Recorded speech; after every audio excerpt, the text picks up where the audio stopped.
안녕하세요 해밀 여러분, H채널의 한창훈입니다. 반갑습니다. 2019년 8월 7일 비트코인 및 암호화폐 2부를 시작하도록 하겠습니다. 먼저 댓글로 좋은 의견과 질문, 정보 공유해 주신 분들에게 감사 말씀드리고 오늘 들어가기 전에 그럼 주의사항 먼저 말씀드리고 시작하도록 할게요. 저는 어떠한 단톡방, 텔레그램, 플러스 친구도 운영하지 않습니다. H채널 이름은 유튜브 안에서만 사용하고 있습니다. 사칭 사기에 항상 주의하시기 바랍니다. 먼저 시작하기 전에 제가 여러분한테 감사의 말씀을 드릴 게 있습니다. 오늘 오전에 해밀리 가족분들 이제 2만 명을 넘어섰어요. 그래서 다시 한번 여러분들에게 이제 감사 말씀을 드리고, 제가 이제 항상 말씀드리지만 H채널은 제가 이제 혼자 H채널을 방송을 하는 게 아니라 여러분들과 같이 소통을 하면서 방송을 해 나가고 있고, 여러분들이 좋은 의견과 또 질문, 정보를 계속해서 공유해 주시면서 제가 방송을 하루하루 이어 나갈 수 있다라고 생각을 합니다. 다시 한번 이제 감사 말씀드리고 그럼 이제 시작을 하도록 할게요. 먼저 오늘 좀 시간이 늦어진 관계로 좀 짧게 진행을 해보도록 하겠습니다. 그리고 이제 한 가지 더 먼저 말씀을 드리면, 원래 이제 오늘 2만 명 돌파했을 때 라이브를 하려고 했는데 오늘 좀 이제 시간이 늦어진 관계로 일단은 오늘은 라이브를 하지 않고 제가 이제 녹화 방송을 하고요. 내일 라이브를 하려고 합니다. 내일 저녁 8시에서 10시 사이에 제가 이제 라이브를 하려고 하는데, 혹시 그 라이브 때 여러분들 뭐 궁금하신 거라든가 아니면 이런 이야기를 한번 해봤으면 좋겠다 라는 내용들이 있으면 미리 오늘 댓글로 질문을 해주시면 내일 라이브 시간에 한번 하도록 하겠습니다. 다시 한번 이제 감사 말씀드리고 그럼 이제 시작을 해볼게요. 오늘 일단 차트 설명은 비트코인하고 이제 리플을 드릴 건데, 비트코인 차트는 지금 이은님이 차트 이제 비트코인 관련된 의견 주신 거 같이 이제 보고, 그 다음에 이제 리플은 박빌브님하고 JK 루이스님이 주신 내용 이제 같이 보고요. 그 다음에 몇 분들 Q&A 이제 진행하고 마무리하도록 하겠습니다. 먼저 이제 비트코인 차트를 간단하게 이제 설명을 드리고 시작하도록 할게요. 비트코인 지금 현재 이제 2.4% 올라 있습니다. 11,770달러인데, 오늘 오전에 이 업비트 비트코인 차트 같은 경우는 보시는 것처럼 이 추세 라인을 돌파했고, 돌파한 이후에 눌림목을 주고요. 종가 마감, 지금 이제 종가 마감이 밑으로 내려와 있는 걸로 되는데, 종가 마감이 이 추세선 위에서 이제 끝났다. 그리고 이제 오전에 양봉으로 시작이 됐다라고 이제 말씀을 드렸습니다. 그 이후에 지금 이제 보시는 것처럼 추가적으로 상승 흐름을 이어 나가고 있어요. 그래서 어제도 이제 말씀드렸던 것처럼 쌍바닥 패턴으로 진행이 된다라고 하면 78%의 이제 확률로 했을 때 이렇게 200달러 정도 추가 상승할 수 있다 라고 말씀드렸고, 200달러라고 본다라고 하면 지금 11,050달러에서 한 13,050달러에서 좀 더 이제 높게 본다라고 하면 13,800달러까지 추가 상승할 수 있다 라고 이제 말씀을 드렸습니다. 그래서 지금 제가 이 수평선으로 그린 13,090, 지난 이 7월 10일 고점이에요. 그리고 이 6월 26일 고점, 이 정도 라인까지 추가적인 상승을 해줄 수 있다라고 이제 봅니다. 물론 이제 여기서 한 번에 이 고점을 넘어가는 그런 그림으로는 진행되지 않을 거라고 말씀드렸고, 않을 확률이 높다. 물론 넘어갈 수 있습니다. 넘어갈 수 있는데 금차트와 같은 패턴대로 진행이 된다라고 하면, 오전에도 이제 말씀드렸던 것처럼 금차트 같은 경우 이때요. 죄송합니다. 금차트 이때를 이제 보면 이때와 같은 형태로 이렇게 고점에서 한 차례 조정을 이때 주봉에서 50주 이평선까지 조정을 줬잖아요. 그래서 비트코인도 저는 이제 51 이평선, 51 이평선까지 조정을 줄 수 있다라고 봅니다. 그래서 현재 이제 51 이평선 현재 위치는 1,900달러예요. 1,900달러인데 추가적으로 좀 더 이제 13,000달러까지 올라와 주고 조정을 받는다라고 하면 이 51 이평선도 추가적으로 이제 상승을 해 줄 거라고 봤을 때 한 11,100달러 정도, 이 정도까지 조정을 줄 수 있다. 13,000까지 올라갔다가 한 200달러 정도 추가적으로 다시 조정 주고, 그 다음에 반등 해주고요. 그 다음에 저점을 높인 상태에서 다시 한번 재차 넘어가는 그런 흐름으로 진행될 수 있다라고 봅니다. 일단 비트코인 제가 보는 관점을 이제 말씀을 드렸고, 그 다음에 이제 이은님이 의견 주신 거를 먼저 이제 볼게요. 이은님이 이제 차트를 공유를 해주셨는데, 잠깐만요. 일단 JK 루이스님은 리플 의견을 주셨고, 먼저 이제 이은님이 차트 의견 주신 거 같이 먼저 보고 그 다음에 진행하도록 하겠습니다. 요전에 이제 그 스펀키님 방송 볼 때 재미난 내용이 있어서 소개합니다. 그래서 링크를 걸어주셨고, 차트는 이제 이은님이 직접 올려주신 차트인데, 최근 대상승은 상승 시점부터 이제 237% 상승을 했는데, 이전에 2017년도에도 이와 같이 237% 오른 구간이 있습니다. 그걸 역사가 그대로 반복된다는 조건으로 미래를 그려보면 다음과 같습니다. 이전 상승장에는 237% 오른 후에 39% 조정이 있었고, 이번 장에서 지금 현재 34% 조정 후 지금 상승 중에 있는데, 다시 만약에 39%까지 조정을 준다라고 하면 8,378달러까지 조정을 줄 수 있다. 그 후에 이전 상승장에서 173% 상승을 큰 조정 없이 올라갔고, 그렇게 이번 장 39% 조정 후에 173%, 그러니까 8,378달러까지 조정받고 다시 173% 올라가 준다라고 하면 22,881달러까지 상승할 수 있다. 그리고 그 후에 41% 조정을 받았다라는 겁니다. 그래서 일단 지금 올려주신 이 부분을 차트를 공유해주신 부분을 한번 볼게요. 보면 2017년도에 이와 같이 첫 번째 상승을 크게 해줄 때, 이때가 이제 237.9% 79일 동안 상승을 해줬고, 그 이후에 39% 조정을 받았다. 이게 이제 우리가 이제 비트코인 차트 볼 때 2017년도, 잠깐만요, 차트를 한번 보면 저 이제 비트코인 차트를, 비트코인 차트 여기서 2017년도 지금 이 자리입니다.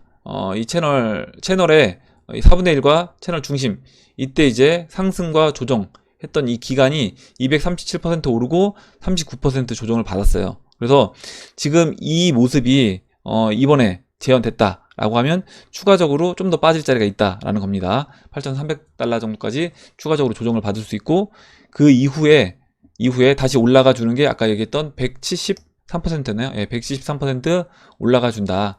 그렇다라고 하면 비트코인이 여기에서 추가적으로 이제 173% 8,300불에서 올라가 준다라고 했을 때, 그때 이제 목표치는 22,800달러 22,800달러니까 이 채널 중심을 넘어갑니다.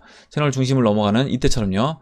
이때도 이제 채널 중심을 넘어갔죠. 채널 중심을 넘어서 22,800달러까지 올라가 주고, 그 이후에 이제 조정을 41% 받았다라는 건데, 이렇게 됐을 때는 이제 2017년도 이때 이제 상승했던 그 패턴대로 이제 그대로 진행이 되는 겁니다. 그래서 물론 이제 이렇게 똑같이 진행된다는 보장은 없지만, 이렇게 됐을 때는 아까 이제 이은님 의견 주셨던 것처럼 22,000불까지 올라갈 수 있다라는 거고, 일단 지금 1파가 끝이 났고, 상승 1파가요. 그 다음에 2파 조정이 어느 정도 이제 끝났다라고 보고 있잖아요. 물론 여기서 이제 이은님 의견처럼 추가적으로 조정을 받아서 8,300불까지 빠질 수 있는 공간은 있습니다.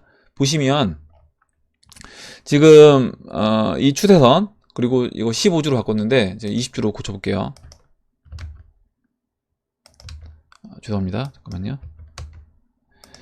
20주로 바꿔보면 지금 이 추세선 따라 올라가고 있죠. 그래서 20주선 현재 위치가 보시면 8,285불이에요. 그래서 지금 만약에 이번 주에 조정이 온다 라고 하면 이 정도까지 되고요. 다음 주라고 하면 조금 더 올라옵니다. 조금 더 올라와서 한 8,800불 정도, 8,800불 정도가 채널 20주선 위치가 된다. 그래서 만약에 이번 주에 올라와주고 조정을 이번 주가 아니라 다음 주에 받는다라고 하면, 저는 20주 평선을 훼손하지 않는 범위 내에서 조정이 이루어져야 되기 때문에 8,300불보다는 그 위인 한 8,800불 8,800불 정도, 잠깐만요, 8,800불 정도가 8,700불 정도까지 조정을 받을 수 있다, 이렇게 봅니다.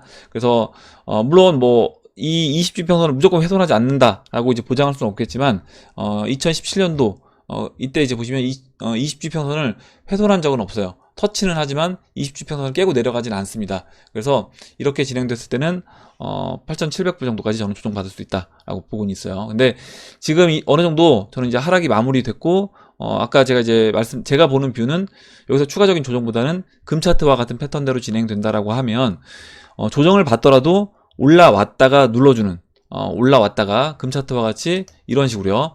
여기서 올라왔다가 눌러주더라도 이 지금 보시면 이 쌍바닥 찍었던 쌍바닥 패턴이라고 말씀드렸던 이 지금 11,000달러를 훼손하지 않는 범위 내에서 조정을 주고요.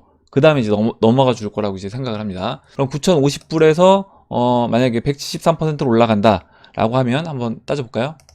따져보면 여기에서 173%를 올라간다라고 했을 때 그 위치가 170, 그냥 4라고 할게요. 한 24,000불까지 올라갈 수 있다.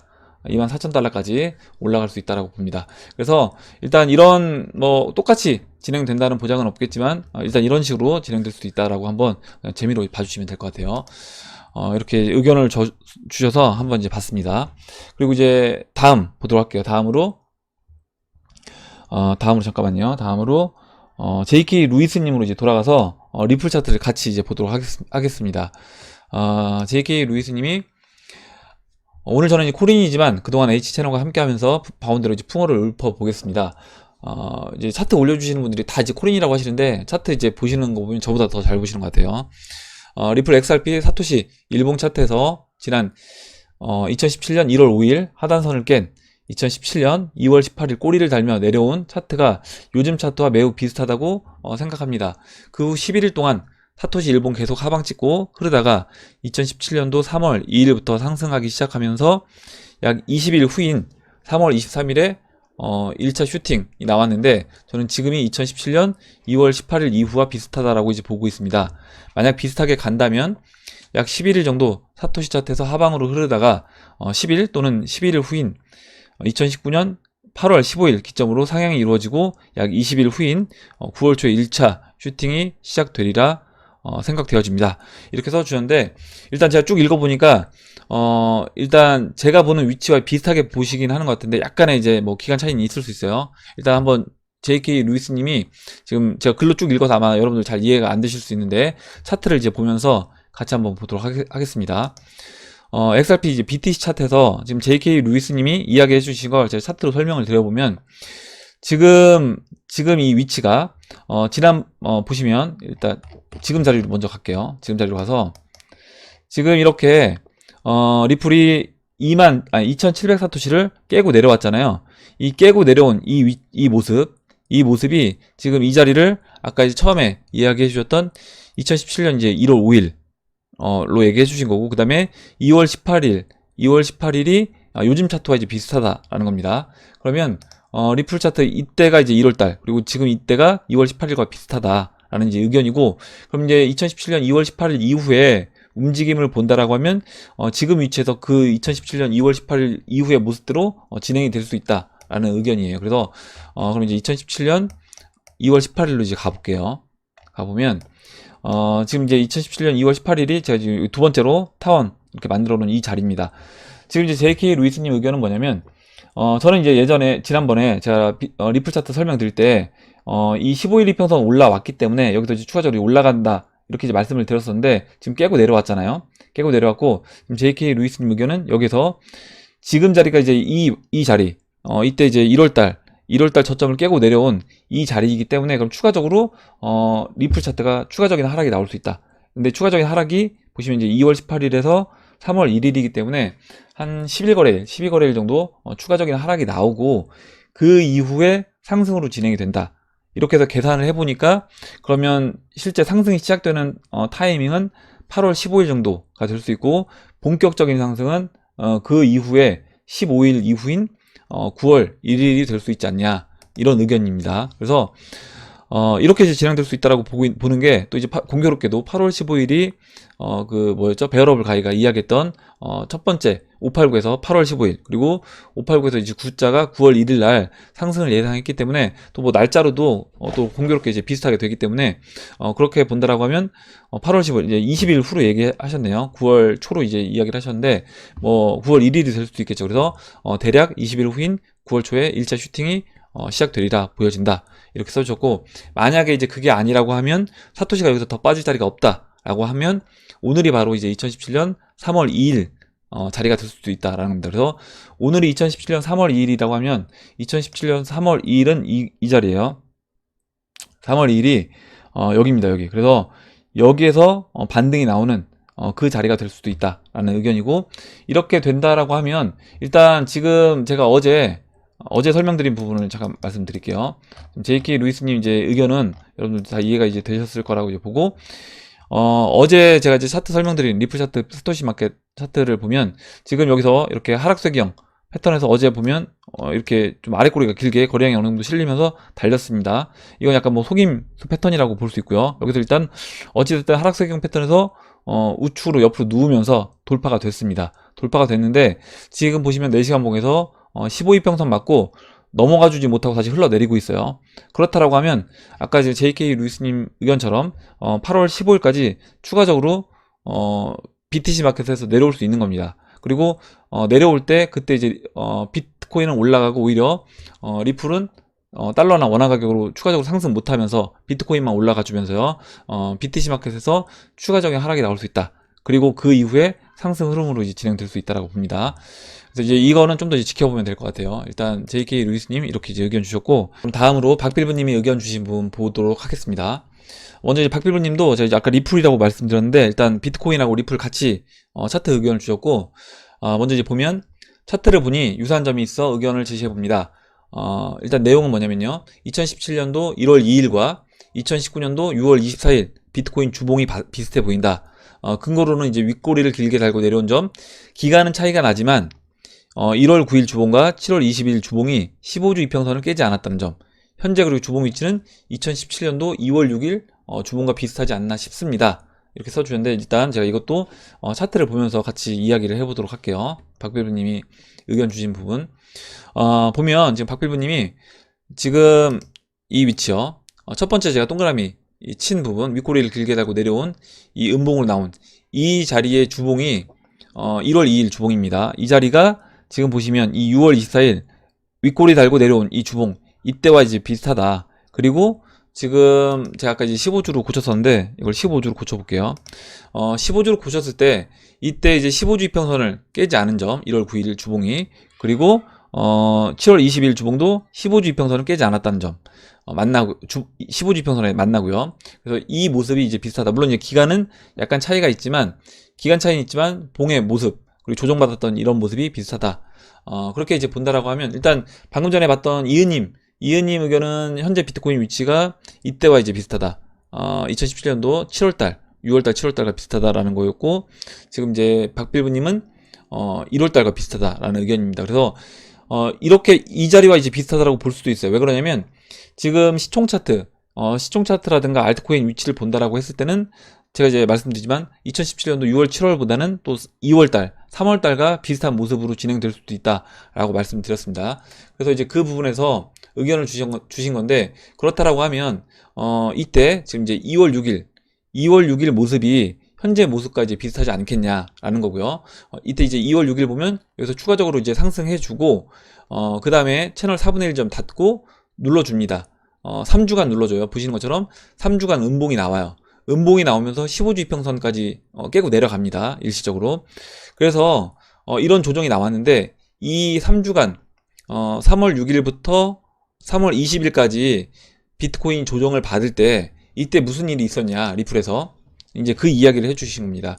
리플의 본격적인 상승은 주봉상으로 비트코인 2017년도 2월 27일 주봉 전고점을 넘고 고점을 찍고 3월 6일 주봉으로 비트가 3주간 하락했을 때 그때 리플이 3주간 본격적으로 상승을 했다라는 거예요. 그래서 아까 이제 비트코인 그 하락했던 이 3월 6일부터 3월 20일 기간 동안 리플 이제 그냥 BTC 마켓을 볼게요. 제가 리플 달러 차트를 보겠습니다. 리플 3월 6일부터요. 3월 6일부터 3월 20일까지 리플이 보시는 것처럼 이 상승을 했습니다. 얼마만큼 상승을 했냐면 이때 1357% 상승을 해주고 3주 동안, 그 다음에 또 3주 동안 리플이 쉬었어요. 쉬고 그 다음에 다시 재차 상승했거든요.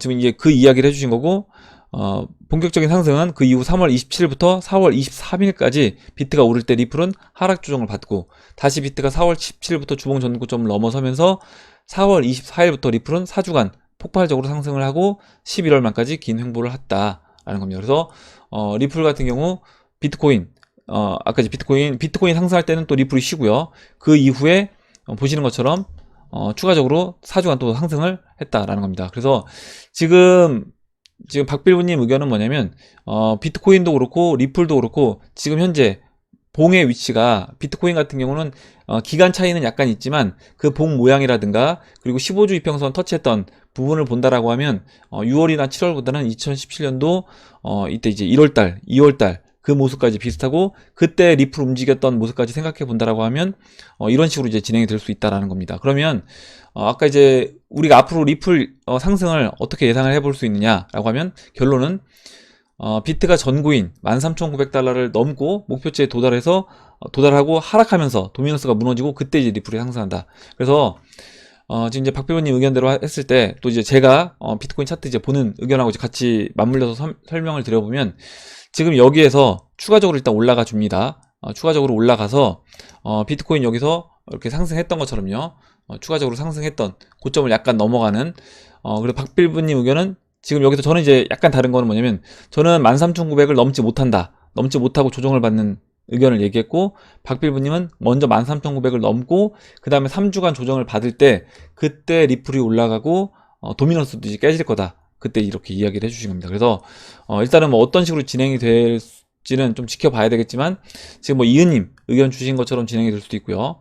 그리고 또 박필부님 의견 주신 것처럼 또 진행이 될 수도 있다. 뭐 다 가능성은 열려 있는 건데 어찌됐든 두 의견 다 공통점은 뭐냐면 그리고 이제 JK 루이스님 의견도 다 공통점을 살펴보면 물론 이제 이은님은 뭐 리플 이야기는 하지 않으셨지만 그 위치상으로 봤을 때 결국에 지금 리플 같은 경우는 상승 시점이 이제 얼마 남지 않았다라는 겁니다. 비트코인이 추가적으로 한번 상승해주고 비트코인 조정 받을 때 그때 이제 리플이 올라갈 수 있다. 그리고 아까 JK 루이스님 같은 경우도 앞으로 한 10일 거래일 정도 이후에 리플이 본격적으로 BTC 마켓에서 올라가는 그림이 나온다라고 하면 또 아까 이제 박필부님 의견과 또 비슷하게 이제 볼 수도 있을 것 같아요. 오늘 차트 설명 이제 세 분이 의견 주셔서 같이 한번 설명을 이제 드려봤습니다. 이렇게 이제 보고 다음으로 이제 Q&A를 보도록 할게요. Q&A는 먼저 이제 코알라 킴님이 써주신 내용 먼저 보도록 하겠습니다. 중국 위안화 가치 하락에 따른 중국 자본의 비트코인 유입 가능성과 비트코인 시총의 상관관계에 따른 과거 분석의 그림이다. 시총이 증가된 데이터를 보면 2015년 겨울, 2016년 겨울 사이에 중국 자본이 크게 들어와 비트코인 거래소에 프리미엄이 발생했다. 라는 거고, 이 기사 내용을 이제 보니까요, 이런 내용이에요. 일단 제목은 미국, 중국 환율 조작국을 지정했고 위안화 약세가 비트코인 상승을 견인할 것 이란 내용인데 과거에 실제 2015년 겨울부터 2016년 겨울까지 위안화 환율이 약 10% 상승했을 때, 그러니까 위안화가 가치 하락을 했을 때, 그때 같은 기간 중국 비트코인 거래소에서는 프리미엄이 발생했다. 그래서 중국인들이 비트코인을 웃돈을 주고 비트코인을 살려고 했다라는 겁니다. 그리고 이제 중국인 명의 예금 자산 중 1%만 비트코인으로 유입이 되어도 암호화폐 전체 시총 규모가 몇 배 증가할 것이라는 관측도 있다. 뭐 이건 당연한 얘기겠죠.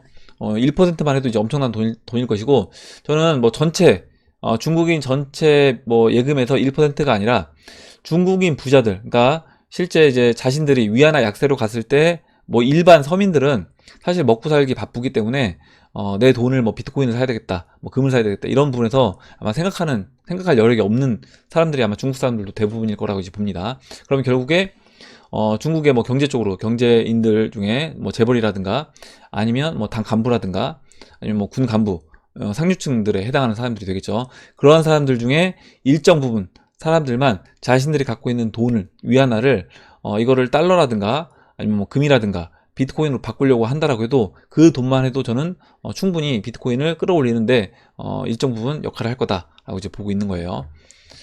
이렇게 이제 보고 다음 읽어보도록 하겠습니다. 일단 두 가지 질문을 해주셨는데 첫 번째 질문은 IMF 시기의 원달러 환율과 엔화의 환율을 비교하고 싶어서 찾아보는데 환율 변화 차트를 못 찾았네요. 그 시기에 달러 대비 원화 가치가 급락하는 것은 나오는데 엔화 대비 원화의 가치는 어떻게 되었는지 모르겠습니다.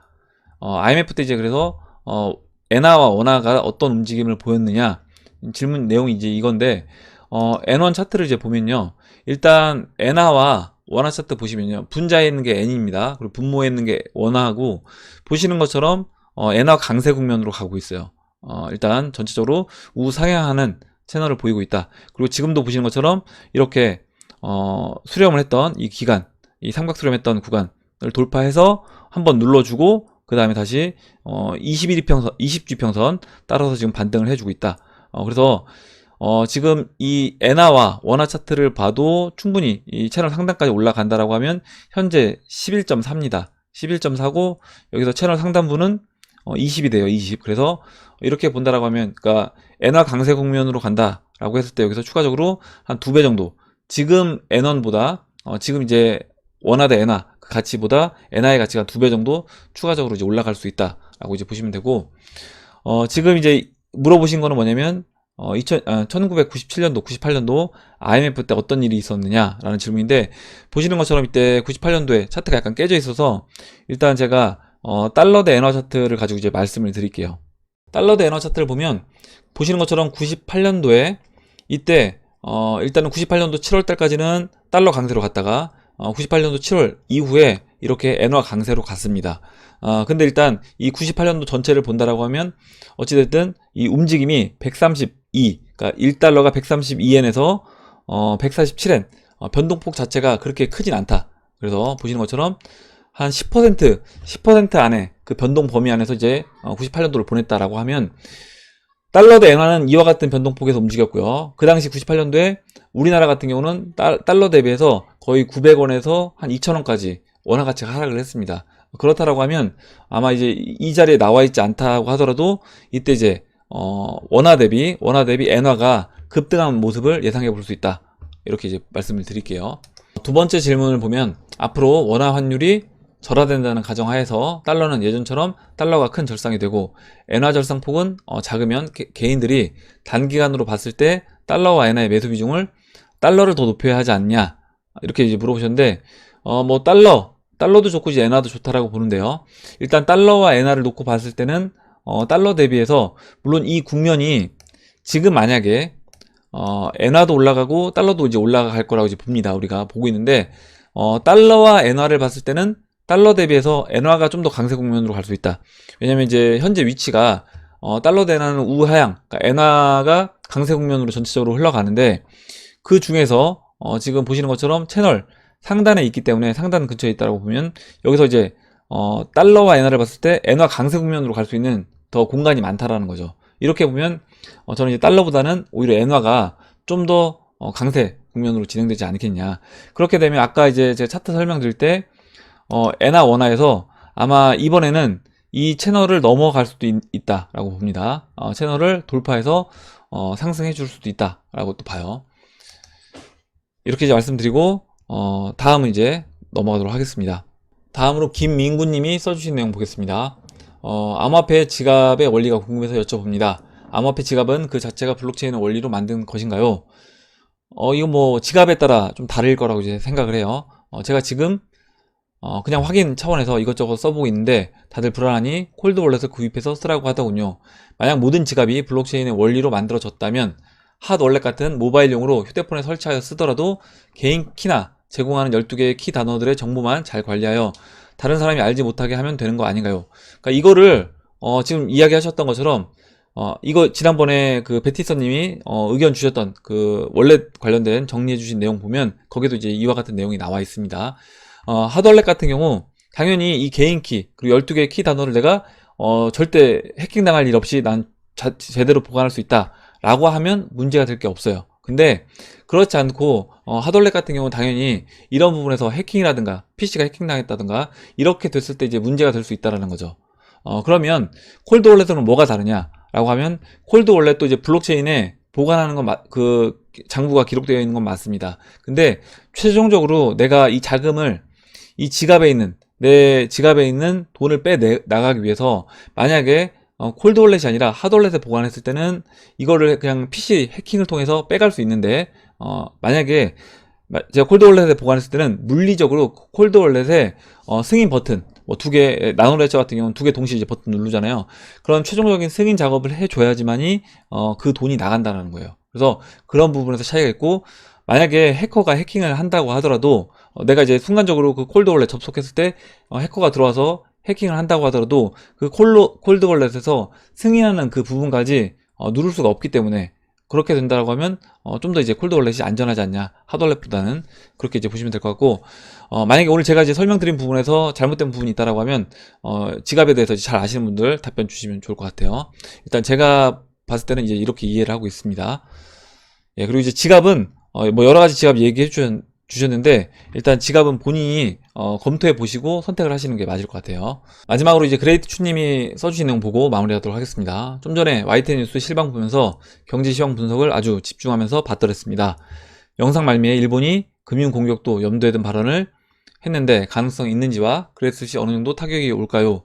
이렇게 이야기를 해주셨고 일단 영상을 제가 쭉 봤는데 그 원저, 엔고의 득실 이렇게 해서 원화가 이제 약세 그리고 엔화가 고평가되었을 때 어떤 우리한테 이제 이득이 있겠냐라는 내용이었고 이 내용에서 이야기를 해주신 분은 지금 이제 어느 정도 한 예를 들어서 $1로 얘기했을 때 뭐 1200원 선 원엔으로 얘기했을 때라고 하면 지금 이제 1엔이 11원 정도 11.5원 정도 뭐 이 정도까지 된다라고 하면 그러면 어느 정도 우리가 수출 부분에서 일본보다 이제 경쟁력이 있는 그 정도로 이제 진행될 수 있겠지만 여기서 이제 추가적으로 원화 약세가 좀 더 진행된다라고 하면 우리가 수출에서 얻는 이익보다 오히려 또 잃는 부분이 더 많을 수도 있다라는 이제 의견을 얘기를 했고 저도 이제 그렇게 보고 있습니다.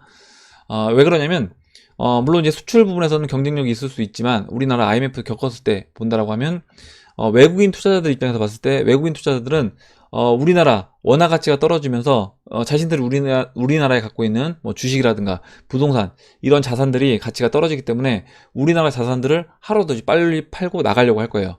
그렇게 된다고 했을 때 우리나라 모든 주식이든 부동산이든 하락세가 나올 수밖에 없다. 그래서 우리나라 이제 경제 자체가 안 좋은 국면으로 진행이 될 수 있는 겁니다. 근데 그런 이야기가 이제 나왔고, 이제 저도 이제 그 부분에서 동의를 하고요. 그 다음에, 어느 정도 이제 타격을 줄 수 있느냐. 이건 이제 기사를 보면서 말씀을 드리도록 할게요. 지금 일본이 우리나라 이제 지금 제재를 가하고 있는데 이걸 이제 세 가지로 나눠서 보복을 할 수 있다. 첫 번째로는, 수출 규제 강화. 그래서 화이트리스트 백색 국가에서 제외를 한 1차, 2차까지 지금 진행이 되는 거죠. 그리고 3차가 뭐냐? 3차는 이제 조선업, WTO 분쟁 절차 본격화를 하는 것과 비관세 장벽. 그리고 세 번째가 이제 금융 분야입니다. 마지막으로 질문해 주셨던 내용인데, 근데 이제 여기서 이제 이런 얘기가 있어요. 뭐냐면, 일본계 자금이, 많지가 않아서 큰 영향은 없을 거다라는 겁니다. 내용을 이제 읽어보면, 좀 더 이제 글씨를 키워볼게요.